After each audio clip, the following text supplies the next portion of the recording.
Hello everyone. तो चलिए start करते हैं ये वीडियो। और इससे पहले जो नियोजन चैप्टर है इसका एक वीडियो मैं ऑलरेडी डाल चुका हूँ जिसके अंदर मैंने नियोजन के महत्व बताए थे।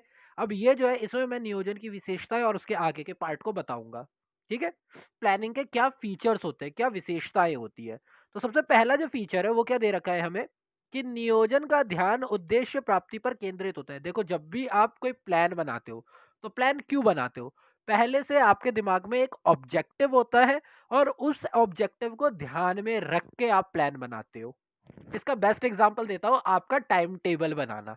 आप जो टाइम टेबल बनाते हो वो किस लिए बनाते हो? कि मैं रिजल्ट में अच्छा स्कोर कर पाऊं, इसको लेकर के ही आप टाइम टेबल बनाते हो। या मैं सारे सब्जेक्ट्स को अच्छा टाइम दे पाऊं, इसलिए आप टाइम टेबल बनाते हो।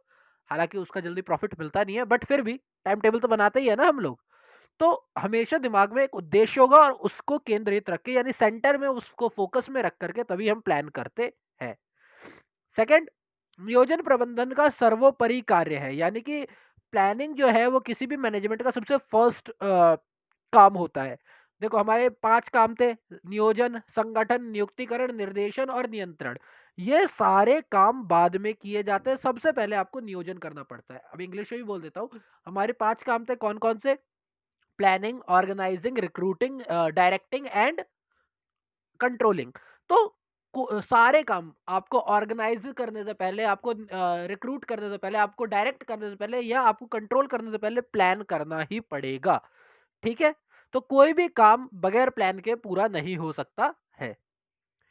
थर्ड, नियोजन सर्वव्यापक है, यानी कि इट्स यूनिवर्सल। प्लानिंग जो है यूनिवर्सल है।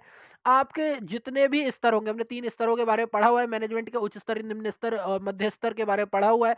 यानी अपर लेवल, लो लेवल और मिडिल लेवल के बारे में पढ़ा हुआ है। तो सभी मैनेजमेंट के स्तरों पर ये क्या होता है, अवेलेबल होता है, इसीलिए इसको यूनिवर्सल कहना उचित रहेगा। योजना बनाना प्रत्येक प्रबंधक का कार्य है। ये पूरा आपको मिस प्रिंटिंग की बात है, कार्य है। चाहे वह प्रबंधन संस्था या प्रबंधक संचालक हो या कारखाने में कार्य करने वाला कोई फोरमैन। यानी जितने भी मैनेजर हो, चाहे वो आपका ऑर्गेनाइजेशनल मैनेजर हो, चाहे वो आपका कहते हैं प्रोडक्शन मैनेजर हो, कोई भी मैनेजर हो, चाहे इवन फोरमैन हो, उसके लिए जरूरी है कि वो प्लान करेगा। ठीक है। नेक्स्ट पॉइंट आता है दैट नियोजन सतत है, यानी कि प्लानिंग इज कंटिन्यूअस। देखो, सतत वर्ड दो तरीके से होती है, एक तो कंटिन्यूअस भी होती है, और अगर इकोनॉमिक्स में चले जाते हो तो वहां पर दो होते हैं: कंटिन्यूअस डेवलपमेंट भी होता है और सब्सटेंशियल डेवलपमेंट भी होता है। सब्सटेंशियल, है ना? तो वो भी एक चीज होती है। बट यहाँ पर जो बात हो रही है सतत यानी कंटिन्यूअस की बात हो रही है, तो प्लानिंग क्या है? कंटिन्यूअस है। क्योंकि योजनाएं एक विशेष समय के लिए बनाई जाती है और उसके बाद जैसे ही समय अवधि चली जाती है तो एक नई योजना यानी एक नए प्लान की जरूरत होती है। तो हर टाइम टू टाइम आपको न्यू न्यू प्लानिंग करनी पड़ेगी। सेकंड, नियोजन भविष्यवादी होता है, यानी कि इट प्रेडिक्ट्स फ्यूचर। फ्यूचर कैसे प्रेडिक्ट करता है?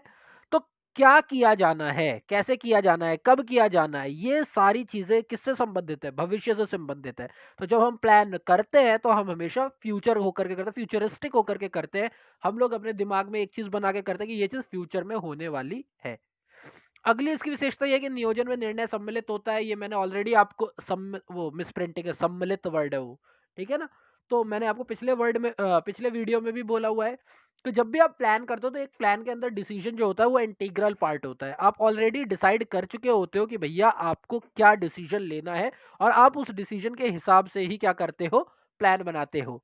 जब किसी क्रिया को करने के लिए अनेक विकल्प उपलब्ध होते हैं, तो जैसे कि आपको कोई काम करना है, जैसे हमारे होता है क्या करें कैसे करें, जो आपने इकोनॉमिक्स में भी पढ़ा हुआ है।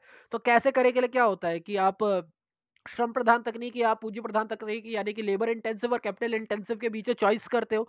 तो जब किसी चीज को लेकर के एक से ज्यादा अवेलेबल होते हैं आपके पास ऑप्शन, तो वहां पर आपको निर्णय लेना पड़ता है और ये आपकी प्लानिंग के अंदर ही सम्मिलित होता है। नेक्स्ट पॉइंट इज नियोजन एक मानसिक अभ्यास है, यानी it's a mental exercise. It's a mental exercise. नियोजन का संबंध कुछ करने से पहले सोचने के साथ, इसके लिए सोचने के साथ है, यानी कि सोचने के लिए।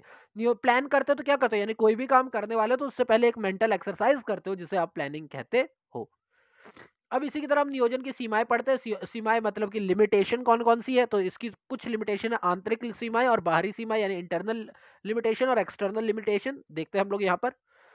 पहला, नियोजन दृढ़ता करता है, यानी कि जब आप कोई भी प्लान बना लेते हो, आप अगर उस प्लान से थोड़ा भी भटकने की कोशिश करते हो या एनवायरनमेंट में कोई भी चेंज आता है, तो वो आपके प्लान पे बहुत बुरा असर डालता है और आप उसको जल्दी चेंज नहीं करना चाहते।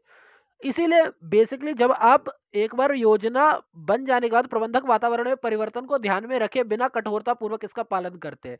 यानी कि वो इग्नोर करते हैं कि एनवायरनमेंट में कोई भी चेंज आ रहा है, एक कोई भी प्रबंधक होगा, कोई भी मैनेजर होगा, उसने अगर एक बार प्लान बना लिया तो वो उसको चेंज नहीं करता है। ये कठोर होते हैं, दे आर रिजिड। ठीक है। नियोजन परिवर्तनशील वातावरण में प्रभावी नहीं रहता। मैंने क्या बताया कि जब आप प्लान बनाते हो तो आप फ्यूचर की कंडीशन सोच सोच के बनाते हो कि अच्छा ऐसा होगा तो ये होगा, ऐसा होगा तो ये होगा, ये बढ़ेगा तो ये होगा, तो ये घटेगा तो क्या होगा। यानी आप सारे फ्यूचर वाले एलिमेंट्स को अपने आप डाल के चलते हो, आप एक कंडीशन बना के चलते हो। लेकिन अगर बहुत ही ज्यादा चेंजिंग इन्वायरमेंट है आपके आसपास का, तो फिर वहाँ प्लानिंग काम नहीं करेगी, क्योंकि प्लानिंग जो होती है वो कुछ फिक्स कर लेती है अपने बाउंड्रीज और उसके हिसाब से ही वो काम करती है। ठीक है। तो अगर आप पहले से कुछ कर लेते हो, प्लान कर लेते हो, तो पूर्वानुमान प्राय पूर्ण रूप से सही नहीं हो पाता है, यानी कि ये ढंग से काम नहीं कर पाएगा। अगला, नियोजन में भारी लागत आती है। यस, प्लानिंग इज कॉस्टली, क्योंकि आपको सारी समय और टाइम दोनों देना पड़ेगा। धन और समय दोनों लगता है इसमें, प्लानिंग में लगता है, ये टाइम भी लगता है और पैसा भी लगता है। नियोजन समय नष्ट करने वाली प्रक्रिया है। अब देखो इसी में हम लोग बात करते हैं कि जो हम लोग वो टाइम टेबल बनाते हैं, हर रोज सुबह बनाते हैं, शाम तक फॉलो नहीं होता, सुबह बनाते हैं, शाम तक फॉलो नहीं होता, बार बार क्या करते हो, टाइम देते हो उसके अंदर। तो कभी कभी योजना तैयार करने में बहुत समय लग जाता है और उन्हें लागू करने का समय ही नहीं बच पाता है। तो प्लानिंग जो है वो टाइम वेस्ट करने वाली प्रक्रिया है। नियोजन सफलता का आश्वासन नहीं है। अब जैसे कि मैंने अभी डेट टाइम टेबल वाली बात की, आप टाइम टेबल बनाते हो, आप उसके हिसाब से पढ़ते हो, बट ये गारंटी नहीं देती कि भैया आप अगर इस तरीके से पढ़ोगे तो पेपर में अच्छे मार्क्स आ ही जाएंगे, क्योंकि हमें नहीं पता क्वेश्चन पेपर में कौन कौन से क्वेश्चन आने वाले हैं।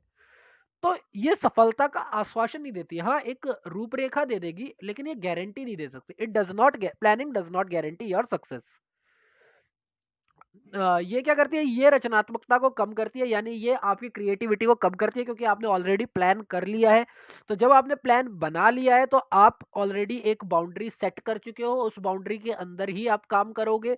आपने एक अपने लिए लिमिट बना लिया, उस लिमिट के अंदर ही आप काम करोगे। आप क्या करोगे, कब करोगे, किसके द्वारा किया जाएगा, ये सब पहले से ही सुनिश्चित कर लेते हो। कर्मचारियों को केवल वैसे ही करना होता है जैसे उन्हें निर्देश दिए जाते हैं, तो उनमें कोई विचलन लेने के लिए अधिकृत नहीं होते, यानी कि वो अपने हिसाब से काम नहीं करते, वो प्लान्ड तरीके से ही काम करते हैं। और इसीलिए कहीं न कहीं ये आपकी क्रिएटिविटी को खत्म करता है। ठीक है, तो अभी मैंने आंतरिक सीमाएँ आपके साथ डिस्कस की है और नेक्स्ट क्लास में बाहरी सीमाएँ और उसके आगे का हम लोग डिस्कशन करेंगे। So thank you for your time. और अच्छा लगता है तो प्लीज़ शेयर करो यार दोस्तों के साथ भी, है ना? ओके, चलिए, bye, see you in the next video.